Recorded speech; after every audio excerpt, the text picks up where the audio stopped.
बिस्मिल्लाहिर्रहमानिर्रहीम।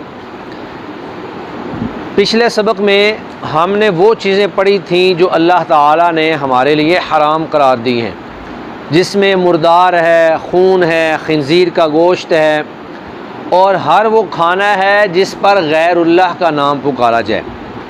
इसी तरह वो जानवर जो गला घूंट कर या चोट लग कर या ऊपर से गिर कर या किसी जानवर का सींग लग कर मर जाएं, तो वो सारे भी गोया के मुर्दार के अंदर ही आ जाते हैं। तो आज के सबक में अल्लाह ताला ने वो चीज़ें हमारे लिए बयान की हैं जो हमारे लिए हलाल हैं, जो हमारे लिए क्या हैं, हलाल हैं। अल्लाह फरमाते हैं यसअलूनका, ए नबी ये लोग आपसे सवाल करते हैं, माज़ा उहिल्ला लहुम, इनके लिए क्या हलाल किया गया है। यानी जब इतनी चीज़ें हराम बयान कर दी गई हैं तो फिर हलाल भी बतानी चाहिए। तो अल्लाह ने फरमाया कि ये आपसे अब पूछते हैं कि हलाल चीज़ें कौन सी हैं। तो अल्लाह ने फरमाया कुल उहिल्ला लकुमुत तय्यिबात, कि तमाम पाकीज़ा चीज़ें तुम्हारे लिए हलाल कर दी गई हैं। यानी जितनी चीज़ों को अल्लाह ने हमारे लिए हलाल किया है वो सारी की सारी पाकीज़ा हैं, इंसान की सेहत के लिए, इंसान के जिस्म के लिए, हर एतबार से वो फ़ायदा हैं, पाक हैं, अच्छी हैं और उनके खाने में भी मज़ा आता है। तो अल्लाह ताला ने वो सारी पाक चीज़ें आपके लिए क्या कर दी हैं, हलाल कर दी हैं। सारी सब्ज़ियाँ आपके लिए हलाल हैं, सारे फल जो हैं वो आपके लिए हलाल हैं। गोश्तों में अल्लाह ताला ने शर्तें बयान कर दी कि ये चीज़ें हराम हैं, बाकी सारी तुम्हारे लिए क्या हैं, वो हलाल हैं। वो हम पिछले सबक में पढ़ चुके हैं कि कौन कौन सी चीज़ें कुरान या हदीस के मुताबिक हमारे लिए हराम की गई हैं। उसके बाद फिर अल्लाह फरमाते हैं एक तो ये हलाल है, फिर आगे ये है कि वमा अल्लमतुम मिनल जवारिह मुकल्लिबीना, इसी तरह वो शिकार भी तुम्हारे लिए हलाल है जो तुम जानवरों को सिखाते हो, कुत्तों को, तो अल्लिमूनहुन्ना मिम्मा अल्लमकुमुल्लाह, जो अल्लाह ने तुम्हें सिखलाया उसको तुम कुत्तों को सिखला देते हो। तो शिकारी जानवर जैसे इसमें चीता भी हो सकता है, शिकरा भी हो सकता है, कुत्ता भी हो सकता है, बाज भी हो सकता है। तो उस दौर में ज़्यादातर चूँकि कुत्तों से ही शिकार किया जाता था तो अल्लाह ताला ने उसका यहाँ पर तज़किरा बयान कर दिया कि शिकारी जानवर को जब आप शिकार पर छोड़ें, बिस्मिल्लाह पढ़कर छोड़ें और वो जानवर उस शिकार को पकड़कर आपके लिए ले आए, वो खुद ना खाए उसमें से। अब जो शिकारी जानवर होता है उसको पता होता है कि मेरे मालिक ने मुझे इसलिए छोड़ा है, तो जब वो शिकार पकड़कर आपके पास ले आए तो वो शिकार खाना आपके लिए जायज़ है। अगर तो वो ज़िंदा ले आए तो आप उसको ज़िबा कर लें, और अगर वो मुर्दा भी ले आए, लेकिन चूँकि आपने बिस्मिल्लाह पढ़कर उसको छोड़ा था और वो मुर्दा भी ले आए और उसने खुद उसमें से ना खाया हो, तो फिर वो गोया कि उसने अपने लिए शिकार नहीं किया बल्कि उसने आपके लिए शिकार किया है। अगर शिकारी कुत्ता जो है वो जानवर का हिस्सा कुछ खा लेता है और बाकी जो है वो पकड़ कर आपके पास ले आता है, तो इसका मतलब ये है कि उसने आपके लिए शिकार नहीं किया बल्कि उसने अपने खाने के लिए शिकार किया है। वो ऐसे ही होगा कि जैसे किसी जानवर का, पीछे जिस तरह हमने पढ़ा है कि जानवर, अगर जानवर का छोड़ा हुआ यानी जानवर ने उसमें से कुछ खा लिया और बाकी छोड़ दिया, जिस तरह वो हराम है उसी तरह ये भी आपके लिए हराम होगा। और इसी तरह इसी में वो चीज़ें भी आ जाती हैं जो आजकल जदीद दौर में, मसलन ये शरले वाली बंदूक है या दूसरी बंदूक है, आप फायर करते हैं, अगर आप बिस्मिल्लाह पढ़कर फायर करते हैं तो जो जानवर जो हैं गिर जाएं, अगर तो वो ज़िंदा पकड़े जाएं तो आप साथ उनको ज़िबा कर दें बिस्मिल्लाह पढ़कर, लेकिन अगर वो मुर्दा भी पकड़े जाएं आपके सामने उसी वक्त ही, तो वो भी आपके लिए क्या होंगे, हलाल होंगे, क्योंकि आपने बिस्मिल्लाह पढ़कर फायर किया था या बिस्मिल्लाह पढ़कर आपने शिकारी जानवर को छोड़ा था। कुत्ता छोड़ा हो या शिकरा बाज छोड़ा हो या चीता छोड़ा हो, जो भी आपके पास जानवर है, अगर वो जानवर आपके लिए पकड़ के ले आता है तो आपके लिए उसको खाना जायज़ है। फिर आगे अल्लाह फरमाते हैं फ़कुलू मिम्मा अमसकना अलैकुम, तुम खाओ उस शिकार में से जो वो जानवर रोक लें तुम्हारे ऊपर, यानी तुम्हारे लिए रोक लें, खुद उसमें से ना खाएं। अगर वो खुद खा लेंगे तो समझ लें कि वो आपके लिए जो है उसने शिकार नहीं किया। इसमें फिर एक चीज़ और भी है, अगर एक कुत्ता जो है वो शिकारी नहीं है, वो जानवर पकड़ के ले आता है, तो अगर तो वो जानवर ज़िंदा है, आपने उसको ज़िबा कर लिया, फिर तो वो आपके लिए खाना जायज़ होगा। लेकिन अगर वो ज़िंदा नहीं है, मर गया है, तो वो आपके लिए खाना जायज़ नहीं, क्योंकि वो कुत्ता सिखाया हुआ नहीं था, वो उस कुत्ते की तालीम नहीं थी, उसकी तरबियत नहीं की हुई थी, बस उसने पकड़ लिया है और उसने पकड़ कर उसको दबा दिया, यानी कि गले से पकड़ लिया और उसको उसने कत्ल कर दिया, तो वो मुर्दार हो गया, वो आपके लिए जायज़ नहीं होगा। और फिर इसमें बहुत सारा ये भी मसला है कि अगर आपने शिकारी कुत्ता भी छोड़ा और उसके साथ साथ वैसे आवारा कुत्ता भी साथ फिर रहा था, अब वो जानवर पकड़ के लेकर आए तो पता नहीं चला कि ये किसने पकड़ा था, शिकारी ने पकड़ा था या जो आवारा कुत्ता था उसने पकड़ा था, तो अगर वो भी जानवर मरा हुआ है तो वो भी आपके लिए खाना जायज़ नहीं है, क्योंकि उसमें शक पड़ गया है कि ये शिकारी ने शिकार किया था या आवारा कुत्ते ने इसको पकड़ा था और बाद में शिकारी कुत्ता उससे छीन कर आपके पास ले आया। अगर तो कोई जानवर जिंदा आ जाता है तो फिर तो मसला ही कोई नहीं है, फिर तो आपने बिस्मिल्लाह पढ़ के उसको ज़िबा कर लेना है और वो आपके लिए जायज़ है, उसमें कोई हरज वाली बात ही नहीं है। और उसके बाद फिर अल्लाह फरमाते हैं वज़्कुरुस्मल्लाहि अलैहि, उस पर अल्लाह का नाम लो। अब ये जो ज़मीर है अलैहि की, इसके दोनों ही माने हैं। एक तो ये है कि उस जानवर पर जो आप छोड़ रहे हैं, शिकारी जानवर, उस पर अल्लाह का नाम लेकर उसको छोड़ो, या फिर यह है कि जिसको वो पकड़ कर ले आया है शिकार को, उसको आप अल्लाह का नाम लेकर ज़िबा कर दो और फिर उसको आप खा जाओ। उसके बाद अल्लाह फरमाते हैं वत्तकुल्लाह, अल्लाह से डर जाओ, इन्नल्लाह सरीउल हिसाब, बेशक अल्लाह ताला बहुत जल्द हिसाब लेने वाला है। उसके बाद फिर अल्लाह ताला ने दो चीज़ें और बयान फरमाई हैं। ख़ास तौर पे हमारे यहाँ एक बड़ा मसला है कि क्या हम अहले किताब, यहाँ सिर्फ मुराद अहले किताब हैं, अहले किताब से मुराद यहूदी और ईसाई हैं, उसके अलावा बाकी जितने काफिर हैं वो इसमें शामिल नहीं हैं। हिंदू, मजूसी या दीगर मज़ाहिब के लोग वो इस हुक्म में शामिल नहीं हैं। अहले किताब के साथ अल्लाह ताला ने ख़ास मामला इसलिए किया है क्योंकि उनके पास भी अल्लाह ताला ने किताबें नाजिल की थी, तौरात नाजिल की, इंजील नाजिल की। यहूदियों के ऊपर जो है तौरात नाजिल हुई और ईसाइयों के ऊपर अल्लाह ने इंजील को नाजिल फरमाया। तो चूँकि वो मज़ाहिब भी आसमानी मज़ाहिब हैं, अल्लाह की तरफ से हैं, अगरचे अब मनसूख हो गए हैं, तो अल्लाह ताला ने उनके हवाले से, एक तो उनके खाने के हवाले से और दूसरा उनकी औरतों के साथ निकाह के हवाले से मखसूस मसाइल यहाँ पर बयान फरमाए हैं। अल्लाह फरमाते हैं अल-यौमा उहिल्ला लकुमुत तय्यिबात, आज तुम्हारे लिए पाकीज़ा चीज़ें हलाल कर दी गई हैं। व तआमुल लज़ीना ऊतुल किताबा, और खाना उन लोगों का जिनको किताब दी गई, हिल्लुल लकुम, वह तुम्हारे लिए हलाल है। व तआमुकुम हिल्लुल लहुम, और तुम्हारा खाना उनके लिए हलाल है। अब खाने की दो किस्में होती हैं, एक खाने से मुराद जानवर या गोश्त, और एक खाना जो है वो वैसे ही मतलब फल, सब्ज़ी या आम चीज़ें जिनमें गोश्त ना शामिल हो।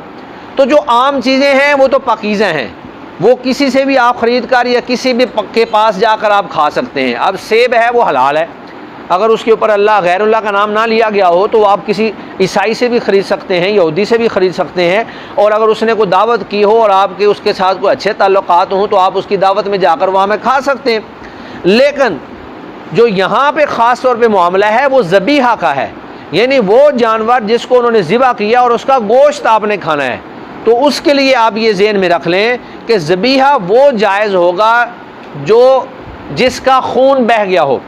ज़बीहा वो जायज़ होगा जिसका खून बह चुका हो। आजकल जिस तरह वो सर में कोई चीज़ मार कर या मशीनों के ज़रिए ज़िबा करते हैं कि खून सारे का सारा अंदर ही रह जाता है, अहले किताब का वो ज़बीहा भी आपके लिए जायज़ नहीं है। ना उनसे ख़रीद कर यानी उनकी दुकान से ख़रीद कर खाना जायज़ है, ना उनके किसी सुपर स्टोर से लेकर खाना जायज़ है, ना उनकी इम्पोर्टेड चीज़, क्योंकि वो भी सारी मशकूक है। बहुत सारे गोश्त जो हैं वो यूरोप से यहाँ पर इम्पोर्ट होते हैं हमारे यहाँ, तो ये सारे के सारे चूँकि मशकूक हैं वो आपके लिए खाने जायज़ नहीं हैं।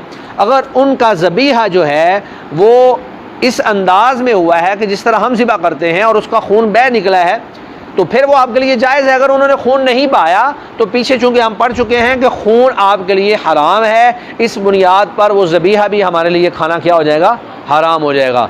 तो वो ज़बीहा आपके लिए जायज़ है, ख़रीद कर खाना या उनकी दावत में जाकर खाना जो इस अंदाज में ज़िबा किया गया हो कि जिसमें से खून को बहा दिया गया हो।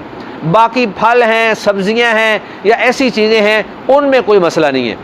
एक मसला तो ये है, और दूसरा मसला ये है कि अल्लाह फरमाते हैं वल मुहसनातु मिनल मुमिनात, तुम्हारे लिए मोमिन पाक दामन औरतें हलाल कर दी गई हैं। वल मुहसनातु मिनल्लज़ीना ऊतुल किताब मिन क़ब्लिकुम, और तुमसे पहले जो लोग किताब दिए गए उनकी भी पाक दामन औरतें जो हैं वो तुम्हारे लिए हलाल कर दी गई हैं।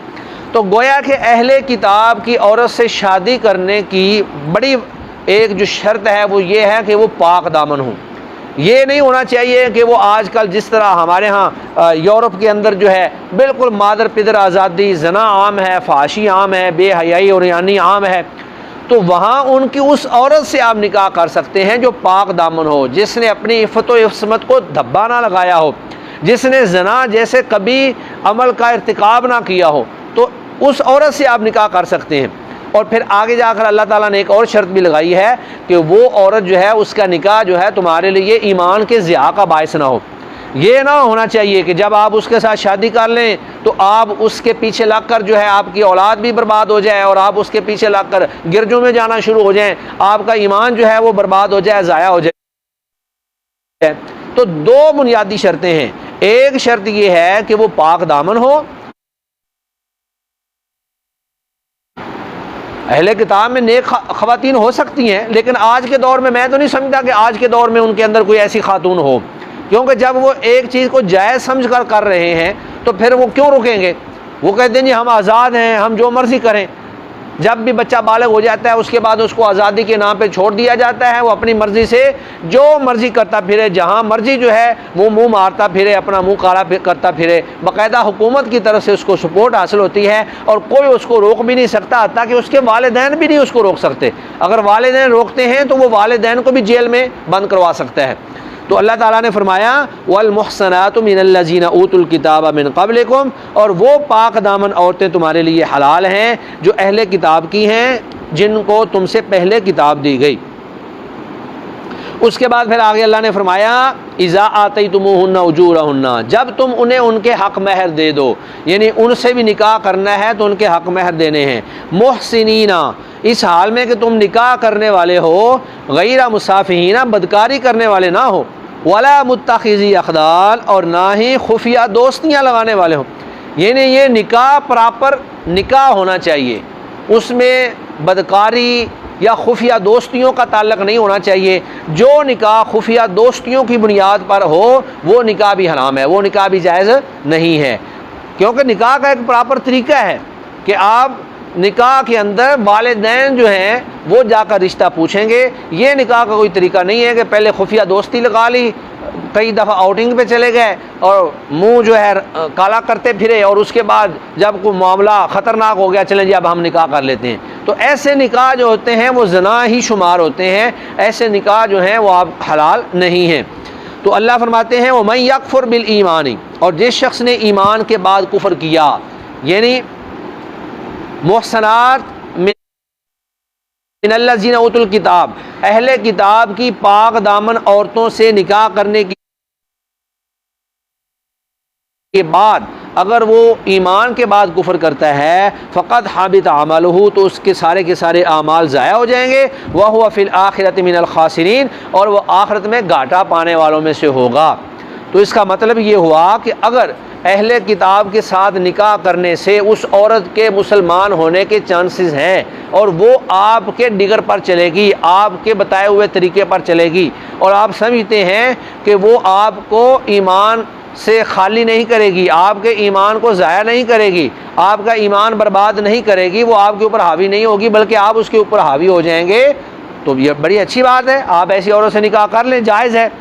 लेकिन शर्तें ये ज़रूरी होनी चाहिए कि वो पाक दामन औरत हो, वो ज़ानिया ना हो, वो फाहिशा ना हो, वो तवाइफ़ा ना हो। पाक दामन इफ़्फ़त व इस्मत की पैकर होनी चाहिए, बेशक अहले किताब में से हो।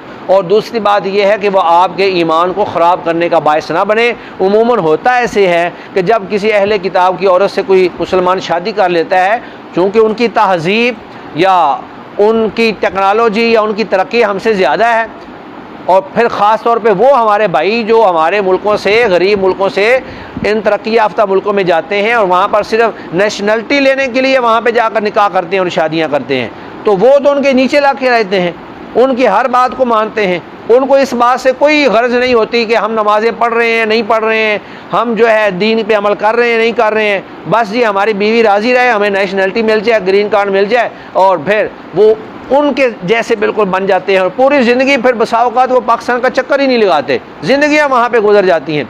तो ये लोग जो हैं, ऐसे लोगों के लिए बिल्कुल ऐसी औरतों के साथ निकाह करना जायज़ नहीं है, क्योंकि ये हिकमत के ख़िलाफ़ है, मकसद के ख़िलाफ़ है, इससे उनका अपना ईमान बर्बाद हो रहा है। तो ईमान को बचाना फ़र्ज़ है और किसी किताबिया औरत से निकाह करना मुबाह है, जायज़ है। अल्लाह ने फ़र्ज़ तो नहीं कहा कि लाज़मी तौर पर उनसे निकाह करो, हलाल है। अगर कोई मजबूरी बन जाए किसी वक्त तो आप कर सकते हैं।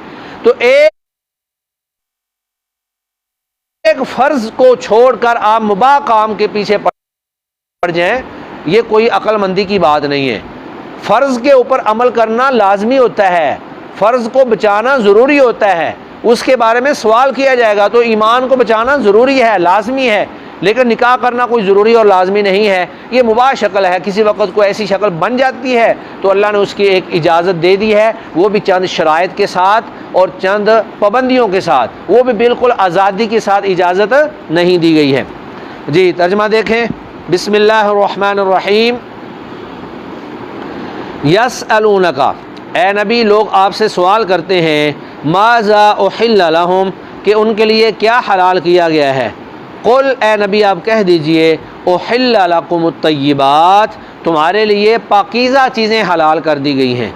वमा, और वो शिकार भी हलाल कर दिया गया है। अल्लम तुम मिनल जवारिही, जो तुम सिखलाते हो, मिनल जवारिही शिकारी जानवरों को, मुकल्लिबीना कुत्तों को, तो अल्लिमूना हुन्ना, तुम उनको सुधाते हो या उनको तालीम देते हो, मिम्मा अल्लमकुमुल्लाह, उस चीज़ के मुताबिक जो तुम्हें अल्लाह ने तालीम दी।